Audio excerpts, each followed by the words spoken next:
Welcome to InfoSec Court, where we put on trial the cybersecurity issues of today and yesterday. And now, your guest judges for this evening. Mike Jones, the host of Haunted Hacker Podcast. Matt Lee, Pax8 and Infragar. Joshua Copeland, Cybersecurity Director and Field CISO. Nick Mullen, Founder and Principal Consultant of Sanguin Security Solutions. Robert Whetstine of Maker and Mentor. Representing SolarWinds, we have Heather Noggle and Erik Boemanns. Bailiff Banning Sweatlet, Patrol Supervisor and Texas Master Peace Officer. You may now open the court. Welcome to InfoSec Court. I am your host and standing in as bailiff Sean Tovey. Tonight's case is the People versus SolarWinds, Supreme Court / Congressional Hearings Edition. Topic today is what happened at SolarWinds with the SunBurst breeze. All rise for the Honorable Matt Lee, our Supreme Court Justice, the Beard Lord, Robert Whetstine, the bow tie security guy, Nick Mullen, founder and principal of Sanguin Security, and Mike Jones in spirit, because he's the haunted hacker. Your Honors, we have case 530-2024 for SolarWinds. We have Erik Boemanns and Heather, the Bridge Breaker Noggle. Chief Justice Lee, please go ahead and take it away. Yeah, but before we get going, I would like to address a matter. We had to recuse a couple of judges from this because they were obviously taking kickbacks from the defense. We thought we'd go ahead and resituate. So we have a few less judges, but let's get started. Defense, please state your arguments. Thank you, Your Honors, esteemed members of this panel, and other distinguished guests. Today's case Password being set and a system being set to allow X password policy to be allowed. And let's just say that password policy needs to meet a certain complexity to meet compliance of a system. Is it your argument then, defense, that the setting and the hygiene necessary to set prudent policies on all systems becomes exhaustive and more expensive as you spread that out across those assets?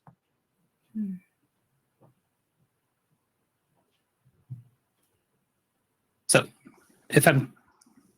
the answer is absolutely yes. Everything becomes more expensive the larger in scope it becomes, right? For sure, applying a password policy to a single computer, to 1,000 computers, to 10,000 different computers, and 5 different operating systems, the complexity equals cost. So without a doubt, having that policy be applied, especially to systems that may not even have a password policy enforcement mechanism, because unfortunately, as a company that's been in business for more than 2 years, we also have a lot of legacy technology that may not support some of these standards that we have come to say, well, why didn't you do that? Because we still had operational systems that we could not afford to replace at this time that did not support that policy.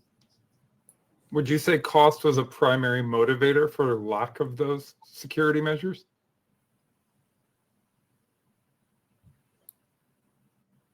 Not a primary.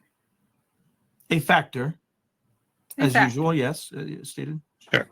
Cost is always a factor, but obviously cost is just a factor in how you operate an entire business. Earlier, you had mentioned percentage. We had spoken, you said not 100%. Could you tell us exactly how much percentage you felt?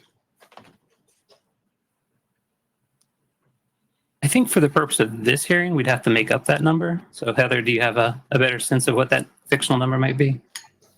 84.2% would be good. Yes. Understood. We are precise in our... When we speak towards the question of did you commit fraud, in my mind, it hinges towards reasonableness. I think you made a great opening statement, Erik, that you can't always expect to stop every threat actor. In fact, the game we play as security practitioners is often a losing game. And it's one in which we're supposed to lose gracefully and Kobayashi Maru style, play out how poorly we can play. That said, there is a certain amount of determinants of reasonableness, right? And reasonableness starts to get towards things that, in my mind, as you look at the application of a safeguard, the application of a control, was it met with intent? Was it met with the understanding that other people given the same pieces would have made the same decision? And in my mind, when we start speaking towards allowing an intern to set a password on something, I feel it would fail that prudence and that reasonableness test. And at the very least would show that there was a lack of governance and reasonableness even being applied as those controls worked out through the organization. And I think that's the question I have in my mind that I'm trying to get answers towards is, were you acting in a reasonable fashion in the way you set up your infrastructure, allowed people and personnel to create systems? It's less about the spread and the cost. It's more about the governance and the care towards reasonableness in that regard. What are your thoughts towards the governance and the reasonableness of allowing interns to create passwords to systems that then ultimately become a domino in a kill chain? We no longer allow interns to set passwords. Well, it's very good. I'm glad we've learned from our intern mistake, but it doesn't speak to the core problem in my heart. Rob, do you have any thoughts on this? I agree that, I mean, that's a good step in the right direction, but it doesn't really look at the systemic problem of allowing these type of security practices to go on. Would you say that that was common to allow people who should not have access to systems the ability to do those things within SolarWinds? We no longer allow such things. We've gotten much better. And we don't call them interns anymore. They're now junior associates, so that helps. Yes, that does solve the problem quite a bit. It does. We even increased their pay. What were they paid before, if I don't mind asking? Were they paid before? It would be the more appropriate question. We focused on the value of the security education that we gave them rather than monetary compensation. That's a very fair. That is really not mitigating and germane compensating to this factor. issue at hand. Yes. That's fair. That's fair. I'll allow it. All right. The thought process is that from 2018 to 2020 represented meeting some fairly stringent compliance programs that had a breadth across your organizations. And while Erik, even though you speak towards legacy and infrastructure that's very hard to manage and costly, at what point does that thought tie into changing that infrastructure and reducing that cost vis-a-vis removing tech debt? And does that speak towards reasonableness when an organization becomes as old as you are? How does that speak towards reasonableness, showing that you don't upgrade that car that drives passengers back and forth every day to work, and don't upgrade that train bridge, and don't do those things? At what point are you responsible for that, for your investors to understand that risk so that they can make prudent decisions on the risk? And do you feel you've done an adequate job in holding your investors to understand the aging infrastructure that became unsupportable, in your words, for some of these policies? And it's still not so much. Sorry, go ahead. Technical debt is a difficult issue to address because it compounds daily. And to the effect that we're addressing one issue, we are also letting another issue slide to be further in the stack of being addressed. And to that aim, I want to mention that no company expects to be attacked today. So, Mr. Boemanns, if you would take over from here. Sure. And I wanted to go back to that. You suggested the word unsupportable. And not supported, to be clear. Right. In fact, as long as you can get an extended warranty, and we have been receiving several phone calls about extended warranties. And so as long as we have those extended warranties on our services, they are still supported. And so it's not so much, is the legacy technology unsupported? That itself could be a different problem. It is more so, is it a prudent investment to buy something new when something is actually fully operational and effective, and we have that extended warranty, extended support available to it? And while I understand that argument, I think my intention isn't to attack the choice to maintain legacy hardware and get the most ROI out of it. I think my conversation is whether your investors were made aware of the risk that poses at the cost of their investment in the organization, as we did see in SunBurst. In fact, at some point, there was an internal document circulated from Brown and others that said The volume of security issues being identified over the last month have outstripped the capacity of our engineering team to resolve. This is an internal document stating that you are aware of the inability to meet even the base minimum level needs, let alone all the hygienic aspects that we've uncovered from a password management, policy, process, procedure, governance aspect, but just the pure engineering ability to deal with purported bugs and problems in the code. How do you speak towards that? And it's speaking towards reasonableness in the controls you say you're meeting to the United States government. Yeah, so I'm actually glad you brought that up, because I think what part of that your question was, should we have let the investors know more about that? And that was something that the SEC said as well. But I think it may not be widely appreciated that some of those investors are also nation state hackers. They can buy stocks. And so if we're going to disclose all of our vulnerabilities, if we're going to disclose, hey, you know what, we did not invest a ton of money in upgrading these systems, if that becomes a regular part of our public disclosure, then we're basically handing the field map to our systems, the field map to where you can exploit to the public. And I don't think that is a policy that we want to have be public, right? We don't want that idea that the public deserves to know our weaknesses. So you may be challenging, and I think this is the appropriate height of court to do this in, you may be challenging the SEC's actual legitimacy of the reporting requirements and the things that they're asking of to that public, vis-a-vis your argument that that would be handing a threat actor the roadmap. And I think that's an interesting mitigating circumstance potentially to weigh out in our head, I suppose. Nick, do you have any thoughts for this or questions to kind of drive this conversation as well?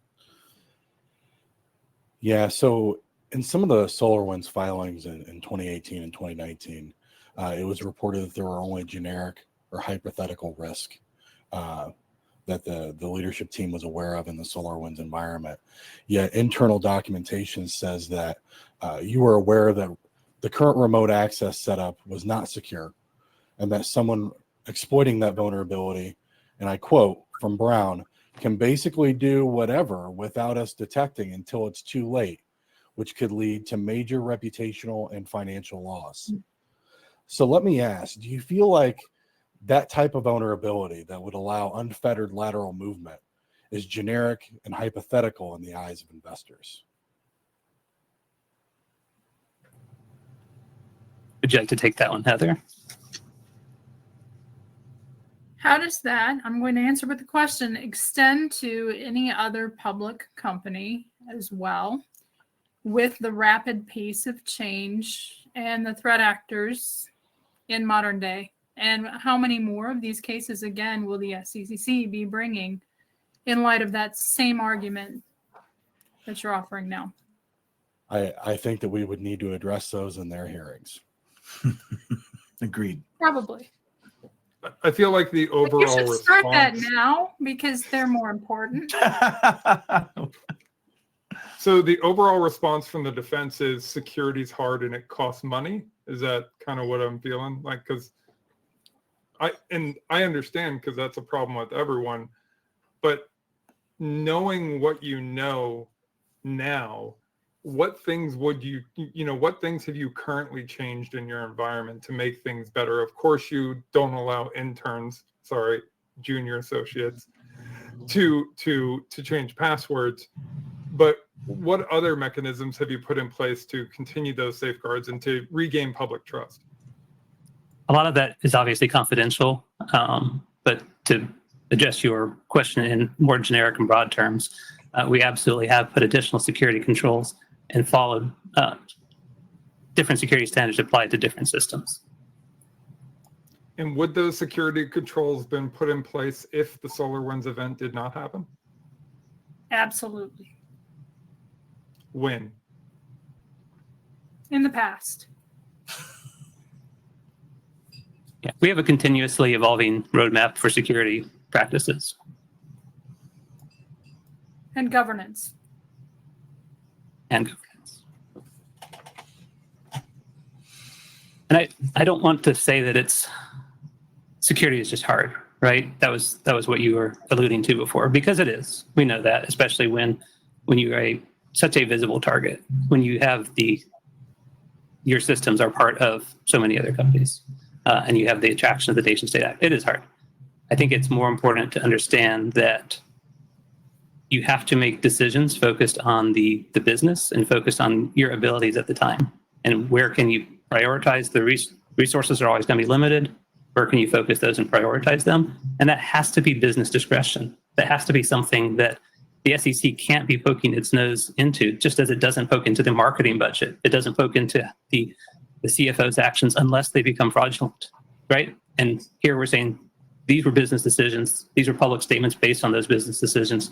They do not rise to the level of fraud as was intimated at the beginning, but we can't have that be the focus. You know, I think it's worth pointing out that the marketing budget for an organization is not typically included in SEC filings to investors. That should change. I want to focus on the core points here, right? We have this understanding that we're meeting NIST framework in this generic fashion when there was actually no program or practice in place for the majority of the controls, at least as alleged by the SEC. You're not maintaining a secure development lifecycle or a CI/CD pipeline that allows you to manage that code ingestion that allowed you to become a weapon against American citizens through your inability to check code in and understand what happened with that code and do secure code inspection and SAST and DAST and all the things that would have helped identify these problems, and having a fair and accurate ability to deal with the code you produce that you expect people to ingest is a endemic problem in America today. And I think to your point of, Heather, we should be asking those other companies that. We should be asking them at their hearings, I think, to Justice Mullen's point, is that this is a endemic problem, that the only way we solve this is by forcing to hold companies accountable.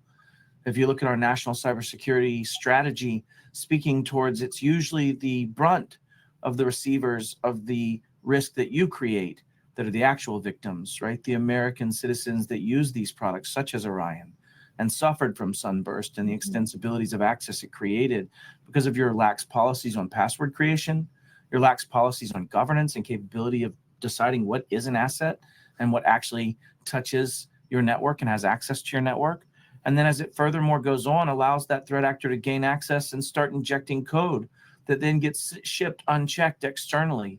And I know we all speak of costs, but I think there's an inherent cost problem that you get to profit from and yet pass that on to American citizens and investors alike.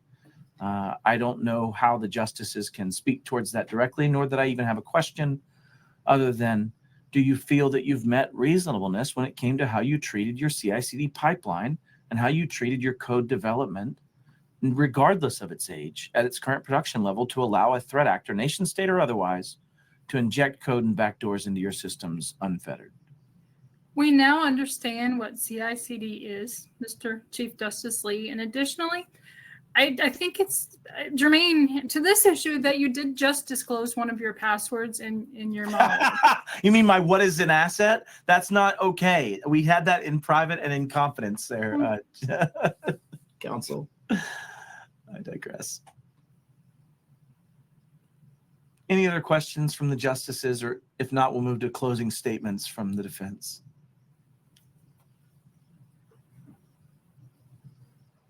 I think overall, the lack of security posture and the fundamental lack of investment in your security program is really a large cause of this. I know you've mentioned the changes that you've done, but I agree with Chief Justice is, what is your accountability here? What do you feel,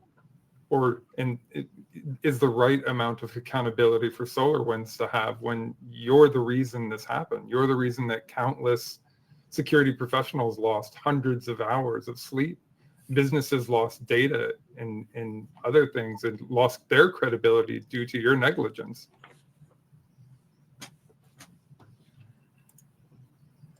I think we will take a moment to allow the defense to close arguments of why they feel they've met the reasonableness standard and test when it comes to the fraud allegations from the SEC. If you'd like to go first, Ms. Noggle. It's exceptionally easy to make allegations over things that extend to many companies, and to find an example of a company to point and say, this is the company we're going to take to task for these endemic issues. That is the crux of my statement as we leave it today. I would also like the court to take into effect the fact that I lack a beard. That won't count against you, I promise. It should count for me, sir. Oh, I see. We were looking for positive points, not non-pejorative ones. That's fair. Thank you. Great closing argument. Erik, Counsel Erik. Absolutely. And to address that last question, in my closing statement, it is not that we do not want to have accountability for actions. We have that. You can see that in the history. You can see the actions that we took once we became aware of the breach, how we worked so closely with our customers to help prevent future and further damage. We did a lot. I think what we want to make sure that's clear here is it's not about us not taking responsibility or us not having, obviously there's natural marketplace punitive results of something like this. But it's instead the focus and the intent of the way the SEC, as Heather so perfectly pointed out, picked us out as the example, right? And their actions and their focus. Instead of encouraging companies to take cybersecurity more seriously, I would argue these actions have that opposite effect. The SEC focusing the way they did has a chilling effect, preventing well-qualified CISOs from wanting to take roles with public companies. It has a chilling effect on the internal statements that leadership is going to make about the state of security, because those are going to be turned against them later when a breach inevitably happens, regardless of what those internal statements would be. Following the SEC's guidance and speaking publicly about specific vulnerabilities a company has identified is effectively inviting those criminals inside their house. Why would we want that as a public policy? It doesn't only cause uncertainty within the investing public, it actually, and rather than more transparency, as should be the intent of these actions, it creates certainty that possible attack vectors become the actual attack vectors. And if this is the intent of the SEC's order, then the SEC itself has become a co-conspirator with those future cyber criminals, leveraging this dangerous level of so-called transparency. Thank you. We'll take a moment to confer as justices, and we'll come back with our verdict.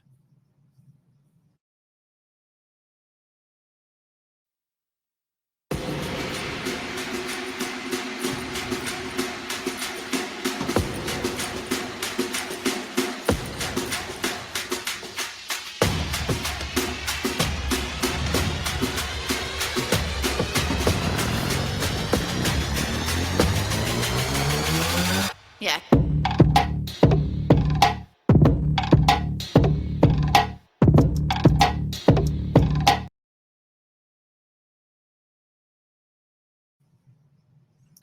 All right.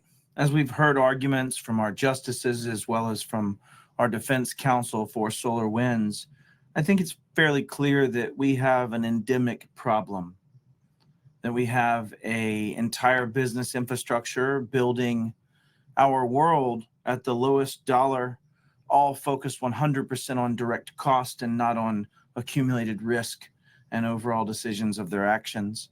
And I feel like, as Counsel Noggle has argued quite well, that we seem to be picking a victim out of the many possible insert names here, companies that could equally bear this banner from their breaches. The list does not stop at SolarWinds. But I also see the equal argument that we can't just ignore this and that we as a society have to start tackling this. And I think it was well stated by Counsel Erik that there is also a capitalistic dollar vote that probably holds the most movement of these actions as time goes forward. And I don't know that it is this court's capabilities to find directly and specifically SolarWinds actions to be fraud and fine for the SEC. And I think we'll allow our justice to finish this actual argument for us from Justice Espinosa. I think we'll close this court out with that video. Thank you. And what a great episode of InfoSec Court. I just absolutely love doing this show, and another super interesting episode, and one that is really, really important and underscores the issues that we have systemically in both IT and cybersecurity. Now, if you're a longtime listener or follower of mine, then you might remember when the SolarWinds mess initially broke, I did live presentations and teardowns of exactly what happened according to every major news source that was reporting it at the time and in real time. We now have the luxury of hindsight. And while we all love to armchair quarterback, this is what I would have done, being basically the global center of attention for a data breach is a tough position to be in for essentially any company. And SolarWinds is no different. They had the spotlight of the world shining on them as breach after breach after breach was being disclosed. So when the tools that either IT or cybersecurity use to help manage or secure infrastructure, when those fail due to preventable vulnerabilities, it has the net effect of eroding trust and confidence that the general public places in us, the practitioners. And so to me, that's one of the biggest issues here. But before we dive in, as always, I want to thank the guests for their work tonight. So thank you so much to our judges, Matt Lee, the Beard Lord, Joshua Copeland, Mike Jones, Nick Mullen, and for SolarWinds, Erik Boemanns and Heather Noggle. Sounds like goggle.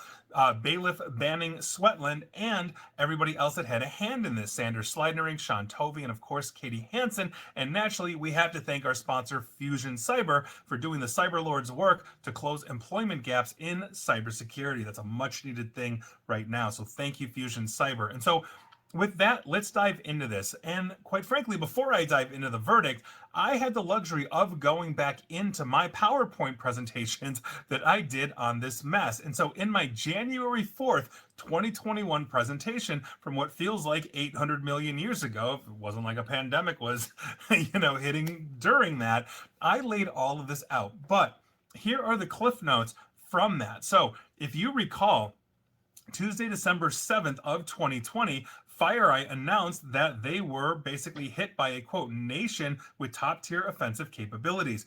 FireEye started calling this vulnerability SunBurst. Now, on Wednesday, December 8th, major news outlets picked it up. The Wall Street Journal was the first to mention Russia. On December 13th, which was a Sunday, FireEye mentioned that basically it was SolarWinds Orion that got hit.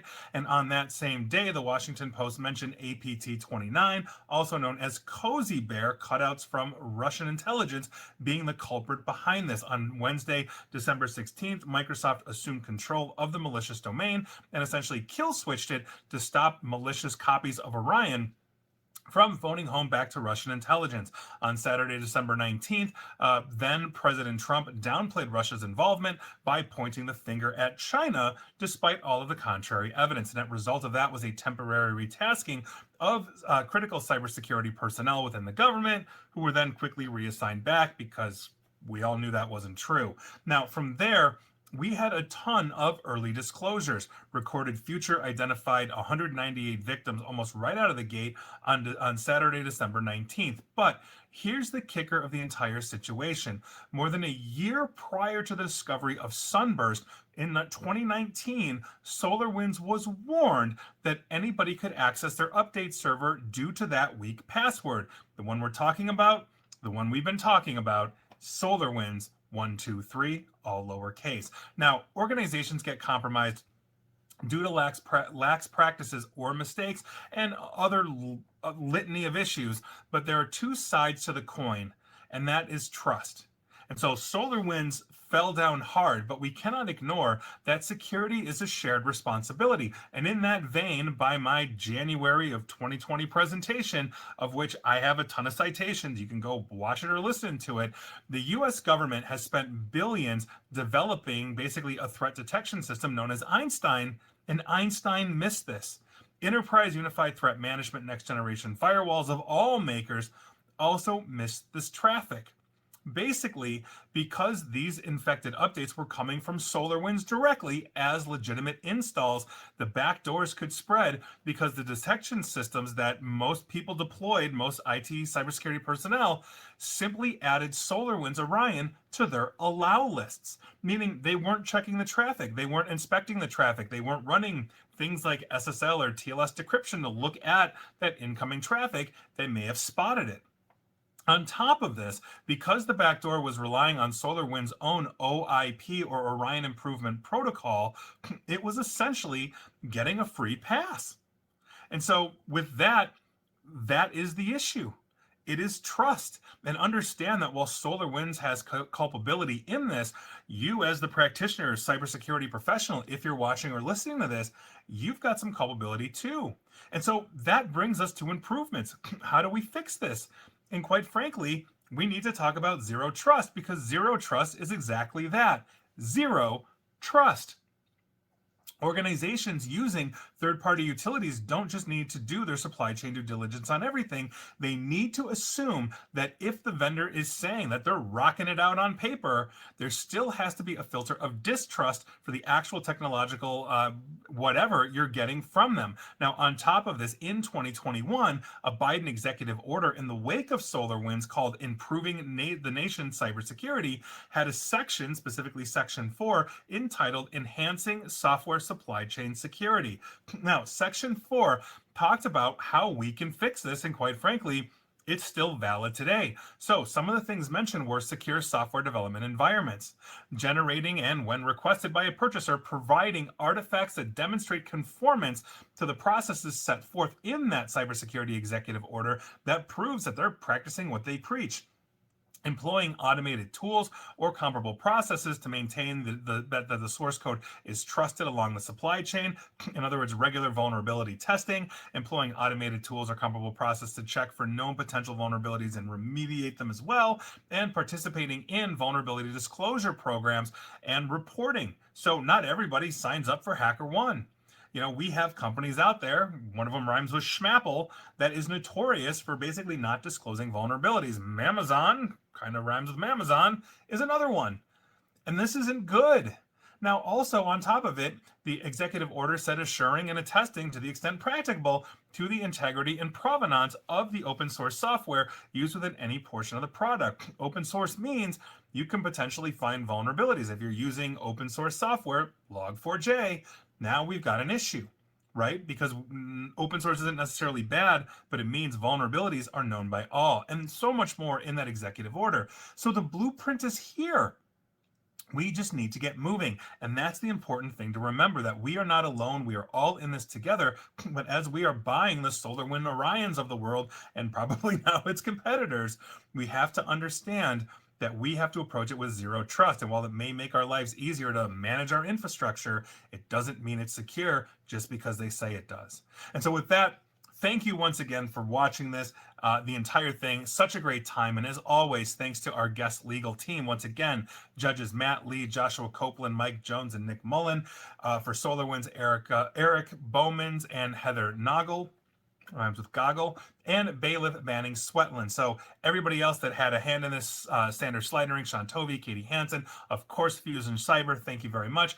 I'm Nick Espinosa. Please feel free to connect to all of us and any of us on LinkedIn or anywhere else we may be. And on behalf of InfoSec Court, thank you for watching. And remember, we're not lawyers, but we do play them on internet TV. So as always, stay vigilant, stay informed, and please stay secure. Good night, everybody. We'll see you next time.